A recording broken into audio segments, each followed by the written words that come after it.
Alright, hello everyone, I am Sonia Doing, and today's video is brought to you by Plot Duckies and Tidal Wave Books Revised. And we basically had a flash fiction contest judged by the ladies from Tidal Wave Books Revised. And luckily I get to introduce you to the first story, Pig's Pageant. Lainey knew something was wrong when she heard the loud squeal from the swine barn. She tossed her half-eaten funnel cake, running past the sign, Pig Owners Only. Petal's pen was open. Petal was advancing slowly, staring and oinking at a pair of men. Lainey waved them away. "What are you doing? Opening her pen? Leave her alone." Petal was still wearing her daisy-covered bridle from the day's beauty pageant. Lainey grabbed onto it and did her best to pull her back, the heels of her keds digging into the dirt. "I'm sorry, we've never seen a beauty pig before," one of the men said. Then they both broke out laughing, turned and walked away, leaving the reek of beer in their path. "Jerk tourists," she whispered. The Hogsford, Pennsylvania Pig Beauty Pageant and Pumpkin Festival brought them out in droves. After 10 years of doing this event, she'd be happy to be done and not deal with jerks like that. She took the lull in Petal's movements to rush back to the pen and grab a pig board. The other pigs were unaware of Petal's distress, except for Sir Pigsalot. The giant male pig watched from behind the iron bars like a prisoner, dying to get some action from his favorite girl. At least, Lainey was pretty sure he had a thing for Petal. Lainey placed the pig board in front of Petal. She used it to get the pig to turn around and head back to her pen. "How did she get out?" came the familiar voice of the security guard. Then he was next to her, helping her get Petal behind the gate. She glared at him. "Damn it, Max, where were you? You were supposed to be keeping an eye out for trouble." He didn't answer. She assumed it was because he had been smoking again. She patted Petal to make sure she wasn't harmed. She appeared to be fine. However, Lainey had torn some of the leather daisies and stretched the bridle. She'd have to spend the night making a new one. They had to get through the talent round tomorrow. Lainey walked around checking the crates. The cash register was ready for tomorrow's talent contest, unharmed. "Can she really use that?" Max asked. "The cash register? Sure. It took a few years to teach her. Now she loves it." She pulled out a sewing machine, card table, and folding chair and got to work fixing the costume, and Max went about his work.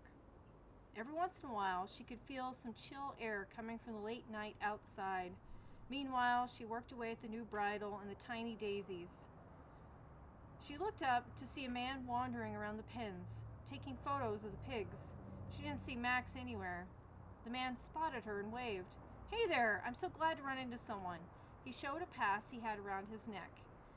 "Press" in bold letters. "I was supposed to be here earlier today and get some news. Any chance I could ask you some questions?" She rubbed her temples but nodded. "Why are you here?" he asked. "I'm hoping to win. At the end of the pageant, I have a buyer for Petal. If I win, her price goes up, plus I get the prize." "You mean you don't keep the pig?" "No." "So what happens to her?" "Probably end up in someone's freezer." She could sense his surprise. Most pigs and steers raised through 4-H end up on the butcher's table. Only livestock raised for breeding end up in herds. It's just the way it is. "I guess I just thought they ended up as pets somehow. So what will you do with the money?" "I'm an artist, not a farmer. I want to get out of this town, get my own place, and start somewhere else. I've been saving, but this last amount is just what I need." "You look pretty young to be on your own." "I'm 18, old enough." "Can I take a photo of you and your sewing machine?" "Sure." "Thanks. You might just see yourself in the paper tomorrow." Throughout the rest of the night, she saw a few owners come in and check on their pigs. Max wandered by a few times, and her friend Rebecca came in to check on her pig, Sir Pigsalot. Lainey was done by morning. The bridal looked even better than the first one. She wandered the grounds for a bit, gobbled up a burrito and coffee from the food stand. Then it was time to get ready. She led Petal into the show pen and set out the cash register. Petal always liked doing a show and started her happy noises that sounded like womp, womp. Lainey put the pencil in Petal's mouth, and to the audience's amazement, Petal walked up the short ramp to the register and began to push the buttons. Lainey raised a $10 bill in the air and pretended to hand it to Petal. On cue, Petal selected the button that opened the drawer. It sprang open and clanged loudly. The crowd clapped and laughed, just what Lainey was hoping for. Afterward, George McDonald was waiting for her. "You drive a hard bargain, Lainey. I didn't think she'd win, but I got your payment here for this prize pig." Lainey led Petal up and into McDonald's trailer, patting her one last time. "Hey, did you see today's newspaper?" He handed it to her. He had it open to the page. "Young artist hopes to leave her hometown." She shook her head. In the picture was an image of her smiling from her sewing machine. She looked a mess with her brown hair piled on her head and her tired eyes. She tossed it under Petal's feet and tucked the money in with the rest and climbed into her used VW. She grabbed her plush stuffed pig from the pile in the back of the car and set it next to her in the passenger seat. She was glad to see the fairgrounds shrink in her rear view mirror. Hi, I'm Sherry Velarde. I'm a local author here in Albuquerque, New Mexico. And this piece is a little flash fiction piece I wrote called Everything Went Red. I closed my eyes hoping for darkness. Instead, the orange-red glow that now permeated our world still managed to seep in. Did true darkness even exist anymore? I wondered if any of us would ever know. Our world was dying, and I doubted we could find a way to stop it. Deciding that sleep would elude me again, I got up and went to what we called a library. We were in a large bunker deep underground. You would think I'd have to turn on the lights to walk around, but no, the glow from above somehow had sunk down and embedded itself in the very walls. The radiation was spreading. It seeped into us right now, even as most of us slept. The end was near, and we would go out with a whimper instead of a roar. I went into the quiet room that housed our books and meager computers. I had read the history books about the world before the war, at least a dozen times. They sounded more like fairy tales, for we did have a copy of those as well, than history. Yet I knew it all to be true. I had been born in those times, even if I didn't remember them. My father and I had survived the initial blasts and fights, though he had lost my mother. My father had been ex-military and had helped us set up this base, helped us survive. Then he went on a mission one day and never came back. I was 10. That's when the library, the books that told of my father's time, became my solace. Over time, I had become our little colony's historian, our record keeper, our researcher. Alana the Wise was my nickname. I didn't feel wise. My research meant nothing. The past would not help us. I could not help us. Seeking the comfort of my books, I started reading about life before the war.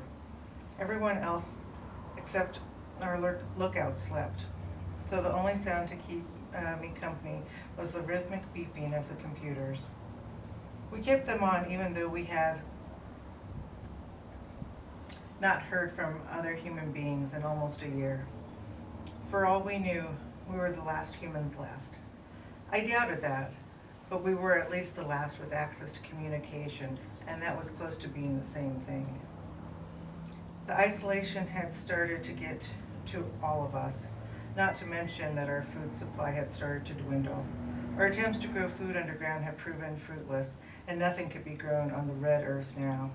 All we could do was continue to scavenge for old tin foods and Twinkies.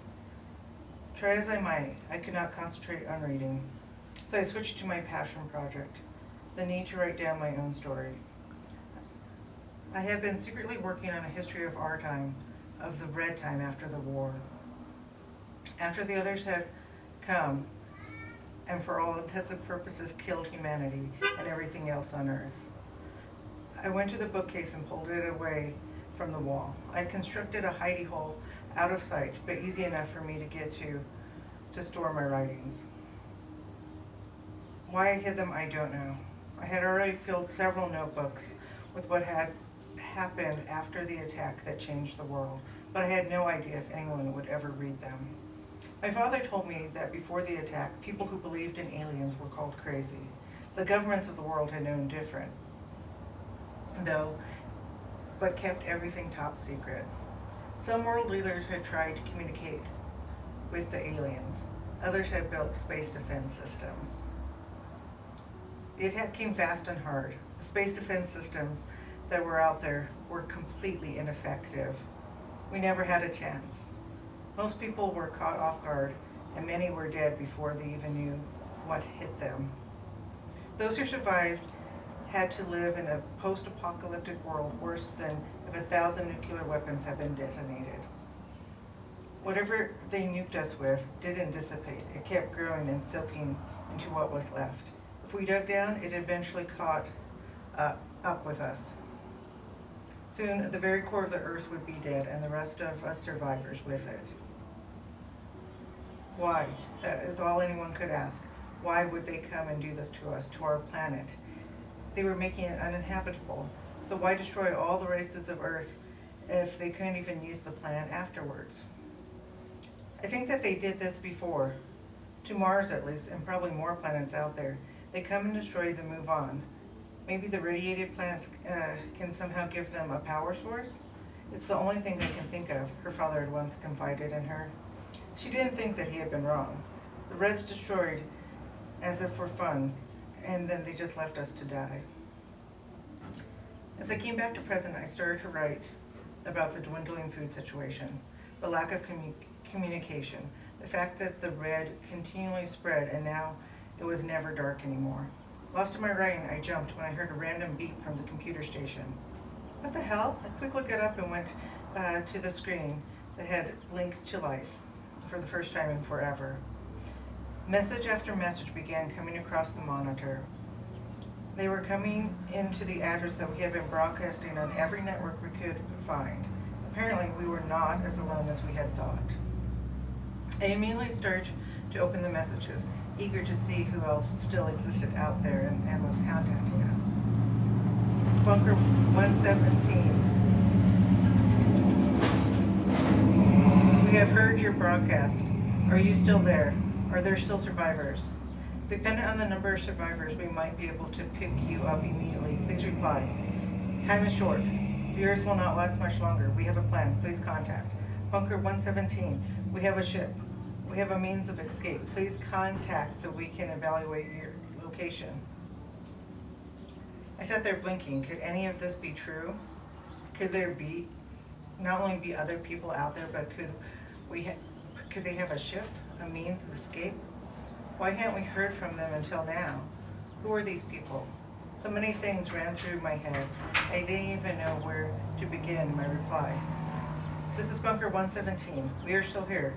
As of last count, we have 31 survivors, but some scouts have not returned, and they were due back yesterday. So we may be down to 27. Do you have enough room for that many survivors? Who is this?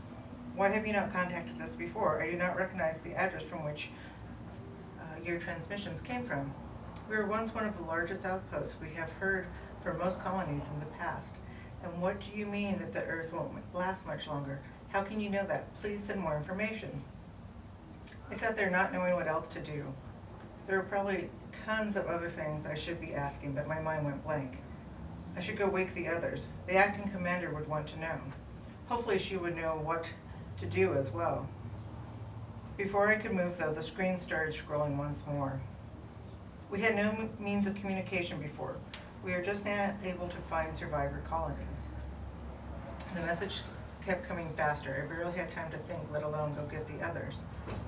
The very core of the Earth is heating up. The environment above ground is becoming more toxic by the moment. Several outposts have already succumbed to the even harsher climate. We are trying to save the precious few survivors that we can. We repeat, please send us your coordinates. So I did. Out of fear, out of hope, out of naivety. I ran back towards the sleeping quarters, yelling for everyone to get ready. We were being rescued at last. Just as people began to come out to see what I was yelling about, the sirens went off. The lookouts above ground came over the loud Speakers in a panic. Unknown flying objects have entered our airspace. Take cover. We repeat, take cover. Panic took over, even as I tried to yell over the chaos. It's got to be the people coming to rescue us. Everything is going to be okay. Before anyone calmed down enough to listen, a rumble could be heard from above. Then the loudest noise I had ever experienced shot through the bunker. Immediately, I knew I had been lied to. I had doomed us all. I wanted to apologize, but the noise grew louder, and then everything went red. That was awesome. Meet Up in the Bermuda Triangle by Jim Tritton. The thing about flying at night, at sea, with no moon or stars, is there's no horizon. No way to distinguish where the air ends and the water begins. You have to trust your instruments. The artificial horizon, or attitude gyro, and the vertical speed indicators are your guideposts. That night, a cold day in December, was very dark.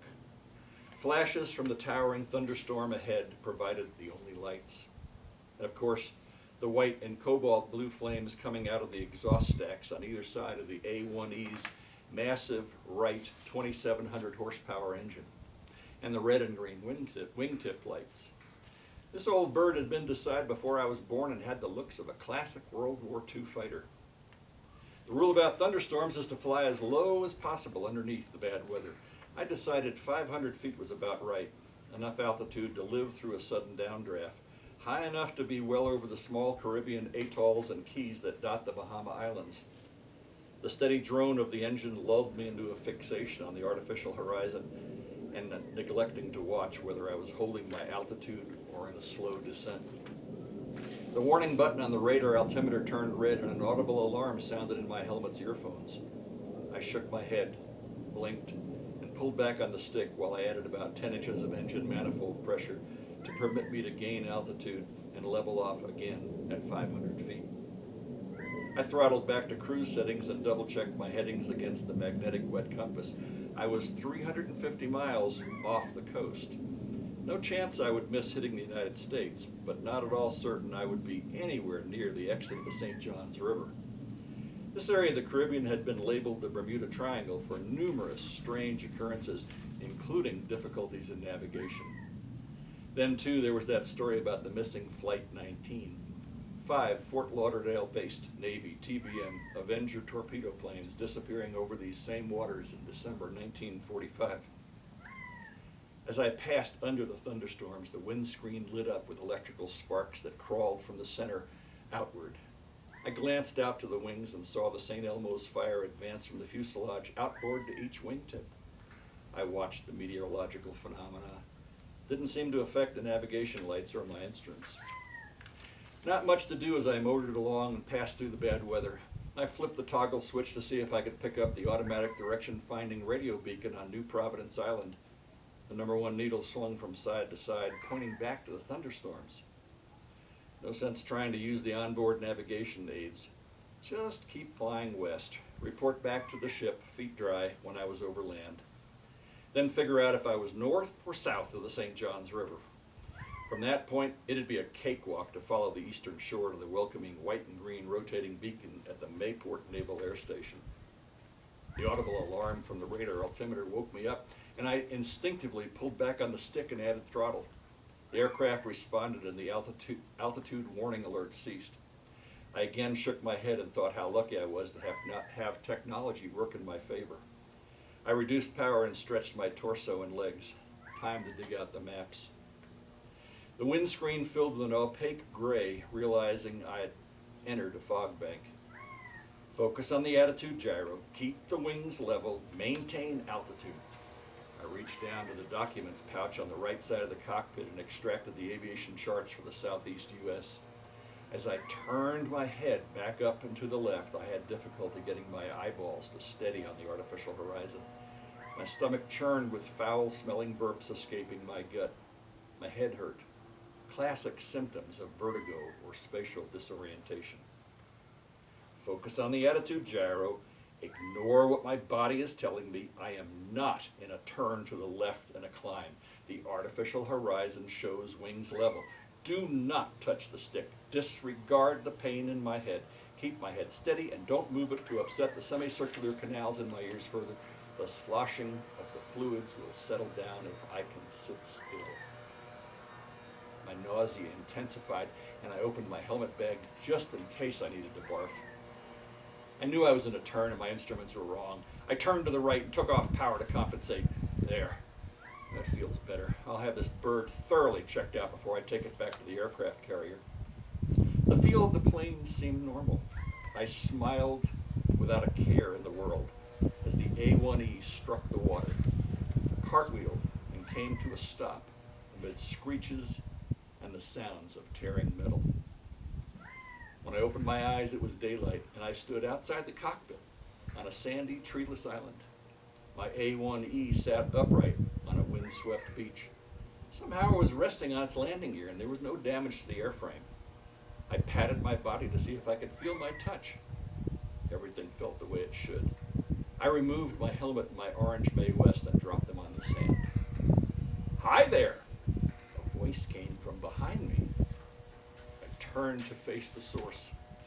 I saw 5 young naval aviators in the World War II era, tan flight suits and their cloth headgear. 5 TBM Avengers sat on their landing gear undamaged. On the side of each aircraft was stenciled, Naval Air Station, Fort Lauderdale. Looked just like the flyers that appeared at the ending of the movie, Close Encounters of the Third Kind. The Bermuda Triangle is real. One of the flyers shouted and asked, "What year are you from?"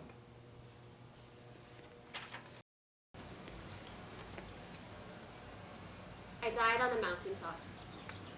I should have realized this sooner. In the rainy season, the clouds would swoop in and drench the land. But I never got wet, though no roof covered my head. On sunny days, I'd sit abandoned in the ruins of a once great hotel and watch the red orb set over the civilization below. I was like a god perched on Mount Olympus, observing everything. The first thing I heard after the world collapsed was the moans. Then, silence. People stopped talking to each other and started talking to God. I heard their prayers to voodoo gods I did not recognize. I should have realized then that I was no longer of this world, but I was too busy listening. I felt the pulse of their grief and heard their stories dance by, but I could only grasp snippets, an occasional phrase here or there. Language wasn't the problem, not anymore. Maybe it's because their stories were never mine to hear. In the days after the earthquake, the prayers started to mingle with the sounds of digging. The survivors dug and dug and dug, occasionally finding a trapped soul before death could claim it. But they were too late for me. Gradually, as the months passed, the sounds changed. The city filled with the coo of doves and the beeping of cement trucks. The music filled the sky, and the stars shined more brightly with each drumbeat. Even here, in the richest part of town, recovery was slow. Much of the rubble from the hotel was carted away, but a collapsed foundation remained. Newly minted construction workers would half-heartedly add pieces of wire or pour cement, but it was a lost cause. It would have been better to let the dead sleep, to abandon what was in favor of what could be. I shouldn't have been here on a mountaintop oasis as the world below me fell apart, a world that I loved but did not understand. One that my heart wanted so badly to fix, although deep down I knew it was not my battle. Maybe I'd made a mistake by coming, but at least I'd never have to wonder what my life would have been like if only I had been braver. My parents came. I wish they hadn't, for I could bring them no closure. There was no body, no bones, just a giant hole in the earth. I watched them as they searched. I saw the regret that weighed them down with a force stronger than gravity. I finally realized when I saw my mother cry, when I called out to her but she could not hear me, when I hugged my father and all I felt was air. That moment was scarier than the earth shaking, for I realized that I was no longer just a foreigner in a strange land. I was a ghost caught in between. I didn't know how to leave this world and cross into the next, so I prayed to Jesus and Mary and every voodoo god I could remember. God did not answer. Not me, not the Haitians. But we continued to pray. Each day, as the sun crossed over the mountains and set into the sea, I asked for help. Weeks passed, then months, then years. Finally, the workers stopped collecting the rubble and gave up trying to mend what was beyond repair. They picked a new spot to build on a different part of the slope. It was the sensible thing to do. But what would become of me, of this place where so many died? The longer I worried, the more restless my legs grew. Some believe there are sorcerers in this land who can control the dead and turn them into zombies. They think that when someone dies, their soul will temporarily stay behind. If their family fails to perform the proper ritual in time, then the soul will be trapped on earth forever. And then a sorcerer can capture the lost soul and put it in a jar, as children sometimes do with frogs. I had no idea if this was true. All I knew was that I had never received the ritual, and I felt uneasy on top of that mountain. So I began to walk. I waded through the hotel ruins, past a crater that looked like a gaping open wound. Flowers bloomed all around me, hibiscus and rhododendrons and tropical species I didn't know. I had intended to stop at the old gate, but my legs had something else in mind. I found myself walking past the vacant guard booth. I continued down the mountain, past a few miraculously intact houses until I reached the bottom. I walked and walked, past the stray dogs and the rivers of trash and the collapsed buildings, past the vendors selling bagged water by the side of the road and the colorful tap-tap buses overflowing with passengers, past the woman carrying charcoal and sugarcane on their heads, past the United Nations trucks filled with unwanted soldiers and the stray chickens chasing after them and the boys begging for food, past the dust and the stones and the crumbled orphanage, until I found him. He was in the middle of a camp. While his mother and sister slept inside their tent, Jude was outside under the night sky. On the ground was a large hunk of concrete, which may have once belonged to a house, maybe even his. In his hand was a paintbrush. He worked swiftly, furiously, as if his life depended on it. I loved seeing how much he could do with so little. In his hands, a shingle became a village, a blank wall, a river, scrap metal, a tree. He would paint and cut and weld and meld until trash was transformed. I used to watch his hands so black they were almost blue as they performed something akin to magic. The concrete beneath his paintbrush was covered with stars, a background that looked like it had been created a few days prior. He was adding something in the foreground. I watched as he painted two blue eyes and curly brown hair, then he added my smile, wide and full of life. I reached for his shoulder, but all I grasped was air. He stopped painting, though. He put down his brush and stared up at the stars. Long before the earth shook, Haitians would say, "This country is finished." But that's not what Jude thought. He showed me that there was still light in this land, despite everything. "Thank you," I said, though he did not hear me. I looked around me at the land of survivors, at least for now. But everything. "I'm sorry," I said. Then my legs carried me away from him and toward the sea. When I reached the ocean, I boarded a boat. As it pulled out of the harbor, I looked back at the island. From the water, I could understand why Haitians say there are mountains beyond mountains. For the mountains never end there, nor does the sorrow. Time passed, and I found myself at my parents' front steps, thousands of miles away from the Hotel Montana. I didn't know if my family could help me cross over, but I knew I'd be safe there, in a place where problems were small and easily fixable. A Band-Aid for a scraped knee, a hot bath after a long day, a hug for a weary heart. I sat on my front porch and listened to the ocean. The waves sounded the same as they did from my mountaintop, except here the air was colder, cleaner, calmer. Here I could watch my sister grow, smell my mother's cooking, hear my father's prayers. Here I could rest in peace. That's it. So I'm Abigail Goldstein, and this story is, You Know I Love You, Right? Hikaru. I look up at him. He is gazing at me. Something on his mind, I think. Hikaru, you know I love you, right? His stare is affectionate, but there's something sad about it. Of course I do. You know I love you too? But he doesn't respond. He just keeps staring at me. He is tapping his foot and his fingers. The phone rings and he answers. I only hear his side of the conversation, but I can deduce what he's talking about. Yes, of course. I understand. No, I understand. Today. Of course. Yes. Okay. He hangs up the phone with a sigh. We are surrounded by boxes. His landlord is kicking us out because he's selling the place. How's it coming on finding a new apartment? I ask him. He taps his fingers sharply on the kitchen counter before responding. I haven't found a new place. He's anxious. I want to comfort him, but he's lost in thought. He sends a text. When the answer comes, it seems bad.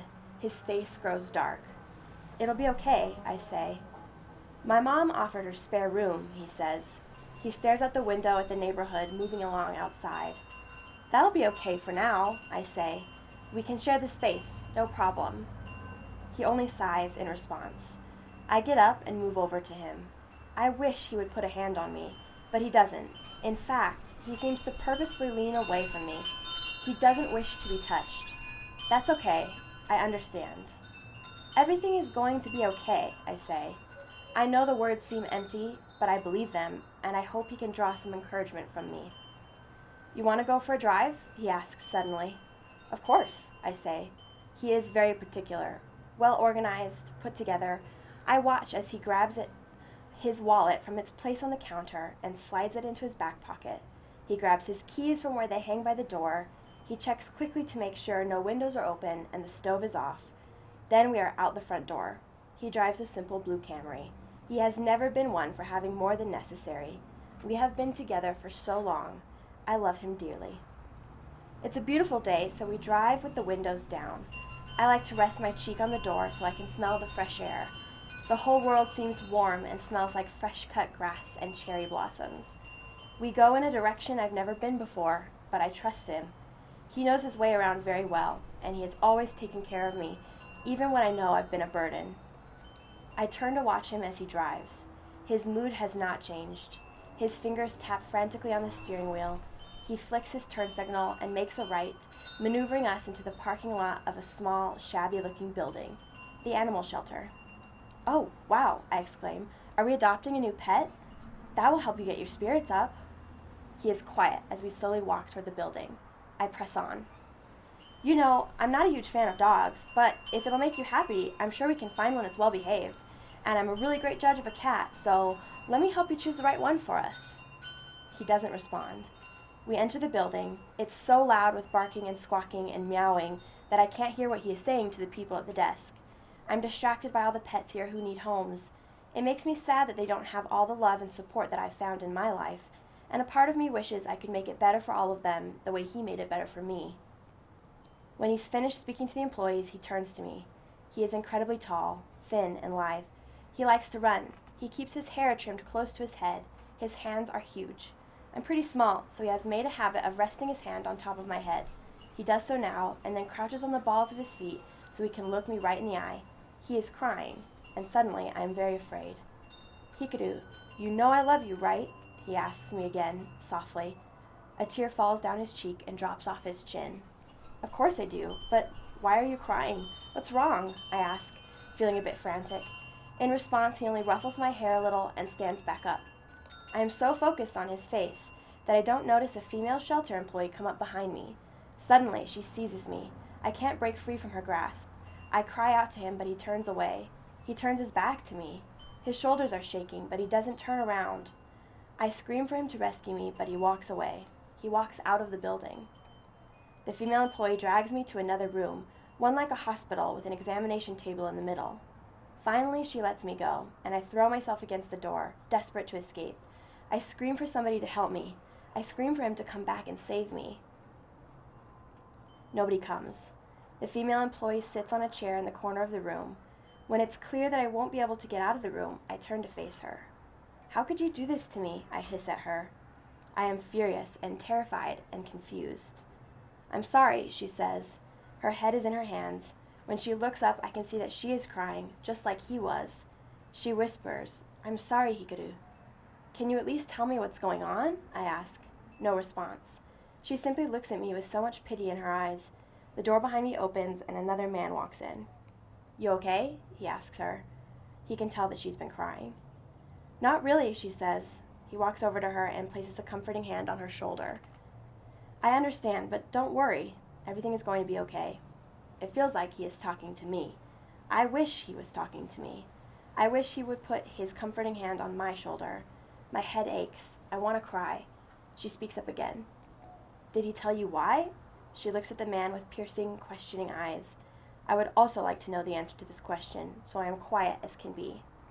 The usual list of excuses. He mentioned that his landlord kicked him out of his apartment. He's trying to find a new home, but he doesn't make much money. His mother offered him a place to stay, but with the condition that he come alone. Apparently, she has some sort of aversion to the poor thing. Plus, with the illness, it's just a waiting game at this point, so can't take care of him. He's in too much pain. The usual. The man sighs. The female employee shakes her head, the look on her face now more angry than upset. It's not fair, she says. No, it's not, he responds, but it must be done. Won't anybody else want him? At his age, in his condition? Hardly. The kindest thing we can do for him is make him comfortable and be there for him. What are they talking about, I wonder? My pain? I've lived with it for many years. It's never inhibited me. I didn't think it was a burden to him, but maybe I was wrong. He didn't mention that his mother doesn't like me or that he's come upon hard times. How much more don't I know? And what happens now? The female employee and the man turn towards me. I sense that they mean well. They have kind faces, but I'm afraid. I want to struggle, but I have become tired, so I simply lay down where they direct me. She uses a bandage to wrap my arm and insert a needle. I am afraid. I don't know why this is happening, but I think I do. I wish he was here with me. Why did he leave? Then I feel a cool, pleasant rush of fluid enter my veins. Suddenly, everything feels like it will be okay. The man and woman are standing over me, and their faces are comforting. She puts a hand on my head, the way he once did. I'm very tired. I would like to sleep. Good night, little one, the female employee says to me, softly and sadly. Sweet dreams. I love you, I whisper. I am thinking about him as I drift off. My Permanent Record by Jim Tritton. I was in a long queue, waiting my turn in line. In my left hand was an aviator's flight logbook, OpNav form 3760-31, Rev 4-65. I opened it to the aircraft mishap section in the back of the book and looked down. The date, 7 March 1969. Model of aircraft, EA-1F. Damage, E. Primary cause factor, pilot/fatigue. Remarks. Flap idler link failed. Combination of overstress and previous fatigue of the part due to overstress. Entry approved, R.L. Lofton commanding. It documented an error on my part, one forever available for any logs and records yeoman, operations officer, or commanding officer to read. I made a mistake when flying, and I'd lowered the flaps on my airplane at too high an airspeed. Doing so broke a piece of one of the linkages that made the flaps work. I shuffled forward as the line moved. We all make mistakes. How many of us were told in high school if we kept doing something or not doing something, those things would become part of our permanent record? I did my share of time in Principal Kavanaugh's office. My God, do they send those permanent records to every new company when I applied for a job? If I make a criminal mistake with the law, the desk sergeant will dutifully record the transgression in a book. That's what they say, right? Book 'em, Dano.